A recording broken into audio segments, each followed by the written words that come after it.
Every ancient fort in India carries history in its stones, but some hold memories that simply refuse to die. High above the city of Hyderabad, Golconda Fort stands tall, its massive walls glowing gold in the setting sun. By day, it's a paradise for tourists who come to marvel at its incredible architecture, its astonishing acoustics, and its sheer grandeur. But after dusk, when the gates are locked and a deep silence falls, Golconda Fort becomes something else entirely. Long ago, during the rule of the Qutb Shahi dynasty, there lived a court dancer named Taramati. She was more than just beautiful. It was said her voice could stop a conversation mid-sentence when she sang. Even the Sultan himself would listen in absolute silence. Her dances were like poetry written in movement, and the sound of her anklets echoed like a heartbeat through the fort's magnificent halls. The Sultan adored her. Some say he was deeply in love with her. Others whispered that he was afraid to show his feelings too openly. One fateful night, Taramati was summoned to perform.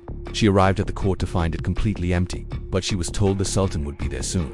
So, she waited inside the Grand Baradari pavilion, with lamps flickering and the air thick with anticipation. Hours went by. The Sultan never came, but Taramati didn't stop. She danced. She danced as if the ancient walls themselves were her audience. She danced as if stopping would mean being erased from memory forever. Her feet began to bleed. Her breath grew shallow. But still, the sound of her anklets never fell silent. By the time the guards entered the hall at dawn, they found her collapsed on the cold stone floor. She was lifeless, her eyes still open, her face frozen in the middle of an expression. Her final dance was never completed. Ever since that night, it's said that Golconda Fort has never truly rested. Security guards stationed there tell stories they're often hesitant to share. As sunset approaches and the fort empties out, they hear faint pail or anklet sounds echoing near the burrow. At first, it sounds just like the wind, but then it gains a rhythm, footsteps perfectly measured. Some guards have even reported seeing a shimmering white silhouette moving gracefully and slowly, walking toward the same doorway every single evening, only to vanish into thin air just before reaching it. No one dares to follow. Visitors to have had strange experiences. Many have reported sudden, inexplicable chills, hearing faint humming when no one is around, and a persistent, unnerving feeling of being watched, especially near the dance pavilion. Cameras mysteriously malfunction. Audio recorders pick up the faint jingle of gungroos even when the halls are completely empty. Of course, local historians might tell you it's just the fort's famous acoustics playing tricks on the mind. Rational minds would dismiss it all as an illusion. But then there are those nights when the fort echoes with something unmistakable, a soft female voice, humming a haunting melody that no living singer remembers.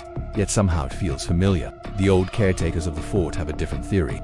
They say Taramati's spirit is not angry, she is simply unfinished.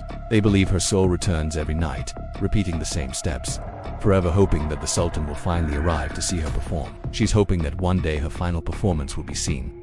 And that, they say, is why Golconda Fort grows so restless after dark. It's a reminder that some spirits don't seek revenge, they only seek closure. And until that last dance finally ends, until someone hears her song completely, Golconda will continue to remember her through footsteps carried on the wind, through echoes in empty halls, and through a dancer who never truly left the stage. Some stories don't have an ending, they simply become a part of the walls. Thanks for watching. If you enjoyed this story, don't forget to like, subscribe, and hit the bell for more tales from the shadows.